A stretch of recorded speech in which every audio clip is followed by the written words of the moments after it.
Sir, Allahabad ഹൈക്കോടതി judge Shekhar Kumar Yadav കഴിഞ്ഞ ദിവസം ഒരു ചടങ്ങിൽ പങ്കെടുത്തുകൊണ്ട് ചില കാര്യങ്ങൾ പറഞ്ഞു. ആ കാര്യങ്ങൾ പിന്നീട് വലിയ വിവാദമായി. ഒടുവിൽ പറയുന്നു ഇംപീച്ച് ചെയ്യണമെന്ന് വരെ പറയുന്നു. അത്രയും ഗൗരവമാണോ ശേഖർ കുമാർ യാദവിൻ്റെ ആ വാക്കുകൾ? ഗൗരവമാണോ എന്ന് വെച്ച് കഴിഞ്ഞാൽ ഇതിനകത്ത് ഒരു കാണേണ്ട വിഷയം എന്ന് പറയുന്നത് ഈ ഭരണഘടന നിർമ്മിച്ച് നമുക്ക് സംഭാവന ചെയ്ത് നൽകിക്കൊണ്ട് അംബേദ്കർ പറഞ്ഞൊരു വാചകമുണ്ട്. ഈ അതിമനോഹരവും അതിവിശുദ്ധവുമായ ഈ ഭരണഘടനയാണ് തയ്യാറാക്കിയിട്ടുള്ളത്. പക്ഷേ അതിൻ്റെ വിജയമിരിക്കുന്നത് കൈകാര്യം ചെയ്യുന്ന കൈകളിലാണ്. എങ്ങനെ ഇൻ്റർപ്രറ്റ് ചെയ്യും എന്നാണ്, എങ്ങനെ അത് പ്രയോഗത്തിൽ വരുത്തും, അവിടെയാണ് ഈ ഭരണഘടനയുടെ ശക്തി ഇരിക്കുന്നത്. അപ്പോൾ ഇത് എങ്ങനെയാണ് ഇത് ഈ ഭരണഘടന ജനങ്ങൾക്ക് ഗുണകരമായി മാറേണ്ടത്? അത് കൈകാര്യം ചെയ്യുന്ന വ്യക്തിക്ക് വേണ്ട ഒരൊറ്റ സംഗതിയെ വേണ്ടതുള്ളൂ. അതിൻ്റെ പേരാണ് ഔചിത്യം എന്ന് പറയുന്ന സാധനം. ഈ ഔചിത്യം എവിടെ നഷ്ടപ്പെടുന്നുവോ അവിടെ എന്തിലാണോ അവിടെ ഈ ഭരണഘടന നല്ല എന്ത് തന്നെയാണെങ്കിൽ പോലും അതിന് നേർവിപരീതമായിട്ട് കാര്യങ്ങൾ സാധിക്കും. ഉദാഹരണത്തിന് ABVP ഒരു സംഘടിപ്പിച്ച ഒരു പരിപാടിയിലാണെന്ന് തോന്നുന്നു, അഭിഭാഷകർക്ക് വേണ്ടി VHP യോഗത്തിലാണ് ഈ ശേഖർ കുമാർ യാദവ് ഈ പ്രസ്ഥാനം നടത്തിയത്. ഒരു ജഡ്ജി എന്ന നിലയിൽ അദ്ദേഹത്തിൻ്റെ ഭാഗത്ത് നിന്ന് ഔചിത്യം ഉണ്ടായോ എന്ന് ചോദിച്ചു കഴിഞ്ഞാൽ ഇല്ല എന്നേ പറയാൻ പറ്റത്തുള്ളൂ. കാര്യം ഇദ്ദേഹത്തിൻ്റെ മുമ്പിൽ ഇതുപോലുള്ള അല്ലെങ്കിൽ ഇദ്ദേഹം പരാമർശിക്കുന്നതായിട്ട് ബന്ധപ്പെട്ട ഒരുപാട് വിഷയങ്ങൾ ഇന്നത്തെ ഇന്ത്യൻ കോടതികളിൽ എത്തും. അങ്ങനെ എത്തുമ്പോൾ ഈ ജഡ്ജിൻ്റെ സമീപനം എന്താണ്, അദ്ദേഹത്തിൻ്റെ അഭിപ്രായം എന്താണെന്നുള്ളത് സമൂഹത്തിലേക്ക് പോയി കഴിഞ്ഞാൽ സമൂഹത്തിന് ഈ ജഡ്ജിയെക്കുറിച്ചൊരു ധാരണയുണ്ടാകുമെന്നും ഇദ്ദേഹത്തിന് മുമ്പിൽ പോയാൽ നീതി കിട്ടില്ല എന്നൊരു ബോധ്യം ഉണ്ടാകുമെന്നുള്ളൊരു ധാരണ ഉണ്ടാകുമെന്നുള്ളത് ഇദ്ദേഹം മനസ്സിലാക്കേണ്ടതായിരുന്നു. അവിടെയാണ് ഈ ഔചിത്യത്തിൻ്റെ പ്രാധാന്യം വരുന്നത്. പക്ഷേ അദ്ദേഹത്തിന് ആ ഔചിത്യം ഉണ്ടായില്ല. ഇപ്പോൾ നമ്മളിപ്പോൾ ജുഡീഷ്യറി എടുത്തു നോക്കിക്കഴിഞ്ഞാൽ ഇപ്പോൾ ആൾക്കാർ ജഡ്ജികളുടെ സ്ഥാനം രാജിവെച്ച് മറ്റേ രാഷ്ട്രീയത്തിലേക്ക് ഇറങ്ങുന്നു, അല്ലേ? മന്ത്രിയാവുന്നു, ഗവർണറാവുന്നു. ചില ഇപ്പോൾ സുപ്രീം കോടതി ചീഫ് ജസ്റ്റിസ് സ്ഥാനത്ത് നിന്ന് ഇറങ്ങി നേരെ പാർലമെൻറ്റിലേക്ക് രാജ്യസഭയിലേക്ക് പോകുന്ന അവസ്ഥ വരുന്നു. അപ്പോൾ ഇങ്ങനെയൊക്കെ വരുമ്പോഴത്തേക്ക് സംഭവിക്കുന്നത് പൊതുവേ ഈ ഔചിത്യം എന്ന് പറയുന്ന ഒരു ഇൻസുലേഷൻ, ഇപ്പോൾ ഈ പറഞ്ഞതുപോലെ ഈ ഔചിത്യം എന്ന് പറയുന്ന ഇൻസുലേഷൻ പോലെയാണ്. ഇപ്പോൾ കറണ്ട് കമ്പിയുടെ പുറത്തുള്ള ഇൻസുലേഷൻ പോയി കഴിഞ്ഞാലുള്ള അവസ്ഥ അറിയാവുന്നത്. ഇൻസുലേഷൻ എടുത്തു നോക്കിക്കഴിഞ്ഞാൽ വളരെ നിസ്സാരമായൊരു സാധനമാണ്, നമുക്കതിന് വലിയ വില കൽപ്പിക്കത്തില്ല. പക്ഷേ ഈ ഷോർട്ട് സർക്യൂട്ടുകൾ മുഴുവൻ ഉണ്ടാകുന്നത് അത് കത്തിപ്പോകുമ്പോഴുള്ള അല്ലെങ്കിൽ ഇതില്ലാതാകുമ്പോഴുള്ള പ്രശ്നമാണ്.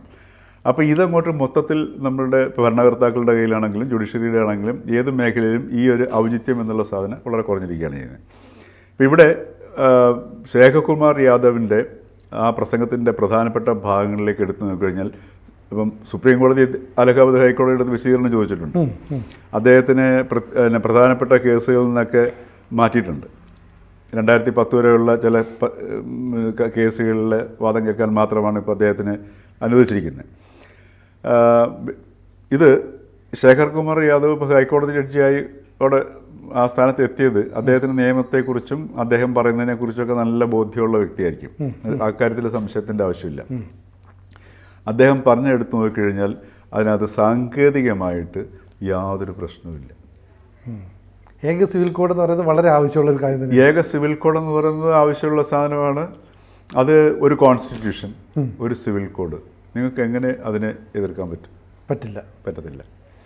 പിന്നെ അദ്ദേഹം പറയുന്നത് ഭൂരിപക്ഷത്തിൻ്റെ അതിനകത്ത് പറയുന്നുണ്ട് പരസ്പര മതങ്ങൾ തമ്മിലുള്ള പരസ്പര ബഹുമാനവും അത് നിലനിർത്തിക്കൊണ്ടും ന്യൂനപക്ഷത്തിനെയും കൂടെ നിർത്തിക്കൊണ്ടും അതേ സമയത്ത് ഭൂരിപക്ഷത്തിൻ്റെ താല്പര്യങ്ങൾ സംരക്ഷിക്കപ്പെടണം, നടപ്പിലാക്കണം. അപ്പോൾ പുതിയ വ്യാഖ്യാനം വന്നുകൊണ്ടിരിക്കുകയാണ്. അദ്ദേഹം പറഞ്ഞത് എന്താണ് കുഴപ്പം? ജനാധിപത്യ സംവിധാനത്തിൽ ഭൂരിപക്ഷമല്ലേ തീരുമാനിക്കുന്നത്, അല്ലേ? ഇപ്പോൾ പാർലമെൻറ്റിൽ ആർക്കാണോ അംഗസംഖ്യ കൂടുതൽ അവരാണ് ഭരിക്കുന്നതും അവരുടെ നയങ്ങളും പരിപാടികളുമാണ് നടപ്പിൽ വരുന്നത്. അപ്പം ഒരു രാജ്യത്തെ സംബന്ധിച്ചിട്ട് ജനാധിപത്യ സംവിധാനത്തിൽ ഭൂരിപക്ഷത്തിൻ്റെ താല്പര്യം അനുസരിച്ചിട്ടാണ് രാജ്യം നീങ്ങേണ്ടത്. മനസ്സിലായല്ലേ? അപ്പോൾ ജനാധിപത്യ സംവിധാനത്തിനോ ഇന്ത്യൻ ഭരണഘടനയ്ക്കോ ഒന്നും എതിരായിട്ട് അദ്ദേഹം ഒന്നും പറയുന്നില്ല.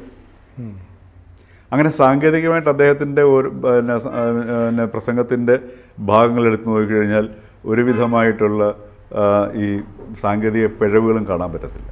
ഇപ്പോൾ മുത്തലാഖൊക്കെ നിലനിർത്തിയതുപോലെ തന്നെ ഇതും വളരെ പ്രധാനപ്പെട്ടതാണ്. പ്രധാനപ്പെട്ടല്ലേ? അതായത് മുസ്ലിം സ്ത്രീകളുടെ അവകാശങ്ങൾ സംരക്ഷിക്കണം വേണ്ടേ? അപ്പൊ മുസ്ലിം സ്ത്രീകൾ ഇതിനോട് യോജിക്കുന്നു, പുരുഷന്മാരെ വിയോജിക്കുന്നു എന്നുള്ള രീതിയിൽ ഇല്ലേ? അതെ. അപ്പൊ നാളെ ഇപ്പൊ ഒരു എതിര് പിന്നെ ഇംപീച്ച് ചെയ്യാനുള്ള ഇത് ഡിസ്കഷൻ വരാതിരിക്കട്ടെ, അവിടെ വെച്ചിട്ട് ഇപ്പോൾ ചോദിക്കുകയാണ്, ഇപ്പോൾ ഈ പ്രശ്നങ്ങളെടുത്ത് ഉന്നയിക്കുകയാണെന്നുണ്ടെങ്കിൽ ഇപ്പം കൃത്യമായിട്ട് ഇപ്പം മുത്തലാഖ് നിർത്താനുള്ള ആ ഒരു തീരുമാനം അത് ശരിയാണോ തെറ്റാണോ, ഇപ്പോൾ മുസ്ലിം സ്ത്രീകൾക്ക് അനുകൂലമല്ലാത്ത അല്ലെങ്കിൽ ദോഷകരമായി ബാധിക്കുന്ന നിയമങ്ങൾ വേണോ വേണ്ടയോ, ഇത്തരം പ്രശ്നങ്ങളൊക്കെ ചർച്ചയ്ക്ക് വരികയല്ലേ ചെയ്യുന്നു, അല്ലേ? അപ്പോൾ ഇത് എടുത്തു നോക്കുമ്പോൾ നമ്മൾ സാങ്കേതികമായിട്ട് നോക്കുമ്പോൾ അതിനകത്ത് യാതൊരു പിഴവും നമുക്ക് കാണാൻ പറ്റത്തില്ല. പക്ഷേ ഔചിത്യത്തിൻ്റെ എടുത്ത് നോക്കുന്ന സമയത്ത് ഒരിക്കലും സത്യത്തിൽ ഒരു ഹൈക്കോടതി ജഡ്ജി അങ്ങനെ, ഹൈക്കോടതി ജഡ്ജിയല്ല ഏത് കോടതിയുടെ ചുമതല വഹിക്കുന്ന ജഡ്ജിയാണെങ്കിലും ഏറ്റവും താഴത്തുള്ള കോടതിയിലെ ജഡ്ജിയാണെങ്കിലും ഇങ്ങനെ പൊതുവേദികളിൽ ഒന്ന് പറയുന്നത് ഔചിത്യത്തിന് ഉചിതമല്ല. ആ ഉചിതമല്ലാത്തത് ചെയ്യുന്നതാണ് ഔചിത്യം. ഈ ഉചിതമല്ലാത്ത സംഗതികളെ ഉചിതവും അനുചിതവും തമ്മിലുള്ള വ്യത്യാസത്തിൻ്റെ നേർരേഖ നോക്കിയിട്ട് കാര്യങ്ങൾ കണ്ടെത്തി അവസാന തീരുമാനം എടുക്കുന്ന വ്യക്തിയാണ് ജഡ്ജി. അപ്പോൾ ഒരു ജഡ്ജിക്ക് വേണ്ടത് ഈ ഔചിത്യമാണ്. ഉചിതമായ തീരുമാനമാണല്ലോ ജഡ്ജ്മെൻ്റായിട്ട് വരുന്നത്, അല്ലേ? അപ്പോൾ ഒരു ജഡ്ജിക്ക് വേണ്ട ഏറ്റവും വലിയ ക്വാളിറ്റി ഈ ഔചിത്യമാണ്. അപ്പോൾ വിവാദമായേക്കാവുന്ന കാര്യങ്ങൾ ഒരു പൊതുവേദിയിൽ സംസാരിക്കുന്നതിന് മുമ്പ് 2 വട്ടം ജഡ്ജി ആലോചിക്കണമായിരുന്നു, അല്ലേ? അപ്പം ഇദ്ദേഹത്തെ ഇംപീച്ച് ചെയ്യുന്നതിന് മുമ്പ് സുപ്രീം കോടതി വിളിക്കുമല്ലോ. സുപ്രീം കോടതി വിളിക്കുമ്പോൾ ഒരു പിഴവ് പറ്റിയതാണ്. ഈ സാർ പറഞ്ഞതുപോലെ അദ്ദേഹം പറഞ്ഞതിനകത്ത് യാതൊരു ടെക്നിക്കലി പ്രശ്നങ്ങളൊന്നുമില്ല. പക്ഷേ അത് ഉപയോഗിച്ച സ്ഥലം, സന്ദർഭം, സാഹചര്യം ഇതെല്ലാം കൂടെ നോക്കുമ്പോൾ നിങ്ങൾക്ക് പിഴവ് പറ്റി, നിങ്ങൾ ചെയ്ത് തെറ്റാണെന്ന് പറഞ്ഞാൽ ഒരു വാണിങ്ങിൽ അത് നിന്നൂടെ? തീർച്ചയായിട്ടും നയിക്കാം. മാത്രമല്ല അത് ഇദ്ദേഹം എങ്ങനെ എഫിഷ്യൻ്റായിട്ട് അത് വാദിക്കുന്നതനുസരിച്ചിരിക്കും. ഇദ്ദേഹം പറഞ്ഞത് യൂണിഫോം സിവിൽ കോഡ്, ഒരു രാജ്യത്തെ ഒരു കോൺസ്റ്റിറ്റ്യൂഷൻ, ആ കോൺസ്റ്റിറ്റ്യൂഷൻ അനുസരിച്ചിട്ടുള്ള ഒരു പൊതു നിയമം അത് വേണമെന്ന് മാത്രമേ എന്നോട് പറഞ്ഞിട്ടുള്ളൂ. അപ്പോൾ കോൺസ്റ്റിറ്റ്യൂഷന് വിരുദ്ധമായിട്ടോ അങ്ങനെയൊന്നും സാധനം പുള്ളി പറഞ്ഞിട്ടില്ല. അപ്പോൾ പുള്ളി അത് വളരെ സമർത്ഥമായിട്ടത് പിന്നെ വാദിച്ച് സമർത്ഥിക്കുകയാണെന്നുണ്ടെങ്കിൽ സ്വാഭാവികമായിട്ട് പുള്ളിക്ക് വാണിംഗ് പോലും ചിലപ്പം കിട്ടണമെന്നില്ല. ഈ ജഡ്ജി അതെല്ലാം കണ്ടിട്ട് തന്നെ ആയിരിക്കും ഇത് പറയുന്നത് സാധനം. പക്ഷേ അദ്ദേഹത്തിന് ഒരു ജഡ്ജിക്ക് വേണ്ട ഏറ്റവും പ്രാഥമികമായ ഒരു യോഗ്യതയായ ഈ ഔചിത്യം, അതായത് ഉചിതമായത് പ്രവർത്തിക്കുക, അല്ലേ? ഒരു ജഡ്ജ്മെന്റ് എന്ന് പറഞ്ഞാൽ 2 ഭാഗവും കേട്ടിട്ട് റോബോട്ട് പോലെ ആവരുതല്ലോ ജഡ്ജി, ഉചിതമായ തീരുമാനം എടുക്കുക. അപ്പോൾ ഒരു വിഭാഗം ഇയാൾക്കെതിരെ നടപടി എടുക്കണം, ഈ ജഡ്ജിനെതിരെ നടപടി എടുക്കണം, ഇംപീച്ച് ചെയ്യണം എന്നുള്ള ആവശ്യവുമായി വരുന്നത് ആ നിലപാടിനോട് യോജിപ്പില്ലാത്ത ന്യൂനപക്ഷങ്ങളായതുകൊണ്ടാണോ? അതൊക്കെ നമ്മുടെ ഇവിടുത്തെ രാഷ്ട്രീയത്തിൽ നിന്ന് മെയിനായിട്ടിട്ട് ഉപയോഗിക്കുന്ന സംഗതി, ഈ ഉദാഹരണത്തിന് ഇപ്പം മുസ്ലിം വിഭാഗങ്ങൾ, ഈ മുസ്ലിം വിഭാഗങ്ങളോട് യഥാർത്ഥത്തിൽ ഏതെങ്കിലും അവരുടെ വിഷയങ്ങളെടുത്ത് ഉന്നയിക്കുന്ന രാഷ്ട്രീയ കക്ഷി കോൺഗ്രസ് ആണെങ്കിൽ പോലും അവരോട് സ്നേഹമുണ്ടെങ്കിൽ അവരുടെ വളരെ മോശപ്പെട്ട പിന്നാക്കാവസ്ഥ, സാമ്പത്തികമായിട്ടും സാമൂഹികമായിട്ടുള്ള പിന്നാക്കാവസ്ഥ എങ്ങനെ പരിഹരിക്കുന്നതിനെക്കുറിച്ച് ചിന്തിക്കുകയാണ് വേണ്ട സാധനം. അതിനെങ്ങനെ എന്ത് പ്രവർത്തിക്കാൻ കഴിയും, ഒരു കോൺഗ്രസ് പാർട്ടി എന്ന നിലയ്ക്ക് എങ്ങനെ പ്രവർത്തിക്കാൻ കഴിയും, അങ്ങനെ പ്രവർത്തിക്കുമ്പോൾ മാത്രമേ അവർക്ക് രാഷ്ട്രീയമായിട്ട് ഗുണമുണ്ടാവുകയുള്ളൂ. ഇതിപ്പോൾ അതല്ല, ഇത് വെറും ഒരു പ്രീണനം. ഇപ്പം നിങ്ങളുടെ കൂടെ ഇപ്പം നമ്മളെ ഇപ്പോൾ കേരളത്തിൽ ഇപ്പോൾ ഉപയോഗിക്കുന്നൊരു വാക്കുണ്ട്, അതിപ്പോൾ കേട്ട് കഴിഞ്ഞാൽ സത്യം പറഞ്ഞു കഴിഞ്ഞാൽ എന്താ പറയുക, ഓക്കാനം വരുന്ന അവസ്ഥയിലേക്ക് എത്തിയിട്ടുണ്ട്. ചേർത്ത് പിടിക്കുക. മനസ്സിലായില്ലേ? ഇങ്ങനെ ചേർത്ത് വളരെ ഒരു സെൻറ്റിമെൻ്റലായിട്ടുള്ളൊരു പൈങ്കിളി പ്രയോഗമാണ് സാധനം അത്. അപ്പോൾ അത് ഈ ചേർത്ത് പിടിക്കുന്നതോ എന്നെ ആരെങ്കിലും ചേർത്ത് പിടിക്കുന്നത് കേൾക്കുമ്പോഴത്തേക്ക് ആ കേൾക്കുമ്പോൾ ഉണ്ടാവുന്നൊരു സുഖം ഉണ്ടാവുന്നുള്ളൂ, പ്രയോഗത്തിൽ ചേർത്ത് പിടിക്കപ്പെടുന്നില്ല. അപ്പോൾ ഇതാണ് ഈ നറേറ്റീവിൻ്റെ പ്രശ്നം എന്ന് പറഞ്ഞാൽ, നമ്മളൊരു സാധനം കേട്ടിട്ട് നമ്മൾ സൂചിപ്പിക്കുക, അതൊരു മനോരോഗമായിട്ട് വരും. ഇപ്പോൾ കേരളത്തിലെ മലയാളികൾ ഇന്ന് ഇന്ത്യയിൽ ഏറ്റവും കൂടുതൽ ഈ ഒരു മനോരോഗത്തിന് അടിപ്പെട്ടിരിക്കുന്നത് മലയാളികളാണ്. കാര്യം അവർക്ക് പ്രയോഗത്തിലൊന്നും വേണ്ട, നമുക്ക് ഭയങ്കരമായ പുരോഗമനം കേട്ട് കഴിഞ്ഞാൽ ഗംഭീരമായി. ഉദാഹരണത്തിന് ചില വാക്കുകൾ മാനവീയം, പുരോഗമനം, പിന്നെ അത്യാധുനികം, സത്യാനന്തരം, ഇങ്ങനെയൊക്കെയുള്ള വാക്കുകൾ കേൾക്കുമ്പോൾ തന്നെ ഒരു സുഖം, ഒരു ഒരു ഒരു ഒരു രതി അനുഭവിക്കുന്നതിൻ്റെ അവസ്ഥയിലേക്ക് മാറുന്നു. അവിടെ വെച്ച് കഴിഞ്ഞു ഇത് പ്രയോഗത്തിൽ എങ്ങനെ വരണമെന്ന് ആർക്കും ഇതിനകത്തൊരു നിഷ്കർഷയില്ല. അപ്പോൾ ഇതൊരു മനോരോഗമാണ്. അപ്പോൾ ഈ സാമൂഹിക മനോരോഗത്തെ മനോഹരമായിട്ട് രാഷ്ട്രീയ പാർട്ടികൾ മുതലെടുക്കുകയും അവരെ ചേർത്ത് പിടിക്കുകയാണെന്നുള്ള ബോധം ഉണ്ടാക്കിയാൽ മതി. ചേർത്ത് പിടിക്കണമെന്നില്ല. മനസ്സിലായില്ലേ? അപ്പോൾ ഇത് നമ്മുടെ ഈ പൊളിറ്റിക്സിൻ്റെ ഒരു റിഫ്ലക്ഷനാണ്, നമ്മുടെ നിലവിലിരിക്കുന്ന രാഷ്ട്രീയത്തിൻ്റെ ഒരു പ്രതിഫലനമാണ്. ശരിക്കും പറഞ്ഞു കഴിഞ്ഞാൽ ഈ ജഡ്ജിയിലും കണ്ടത്. ഇപ്പോൾ ജഡ്ജിക്കും ചിലപ്പോൾ ഒരു പക്ഷേങ്കിലും രാഷ്ട്രീയ മുഖം ഉണ്ടായിക്കൂടായില്ല. അപ്പോൾ അദ്ദേഹത്തിനെ നാളെ ഇംപീച്ച് ചെയ്യുകയോ അല്ലെങ്കിൽ അദ്ദേഹത്തിനെ ആ സ്ഥാനത്ത് നിന്ന് മാറ്റി നിന്നിരിക്കട്ടെ, പുറത്ത് വിട്ടുന്നിരിക്കട്ടെ, അദ്ദേഹത്തിന് വളരെ മനോഹരമായി ഇതിനെക്കാട്ടി നല്ല ബർത്ത് കിട്ടും. അതെ. അപ്പോൾ അവിടെ ജഡ്ജാണെങ്കിലും രാഷ്ട്രീയത്തിലുള്ളവരാണെങ്കിലും അധികാരത്തിലിരിക്കുന്നവരാണെങ്കിലും എല്ലാവരും ആലോചിക്കുന്നത് എങ്ങനെ എനിക്ക് നെക്സ്റ്റ് ലാഡർ, എൻ്റെ അടുത്ത പടിയിലേക്ക് നമുക്കിങ്ങനെ കയറി പോകാമെന്നുള്ള ചിന്തയിലേക്ക് ഇരിക്കുന്നുള്ളതാണ്. അത് നമ്മുടെ മൊത്തത്തിലുള്ള രാഷ്ട്രീയ അന്തരീക്ഷവും അതിനനുകൂലമായ സാധനമാണ്. നമ്മൾ നേതാക്കന്മാരെടുത്ത് നോക്കും,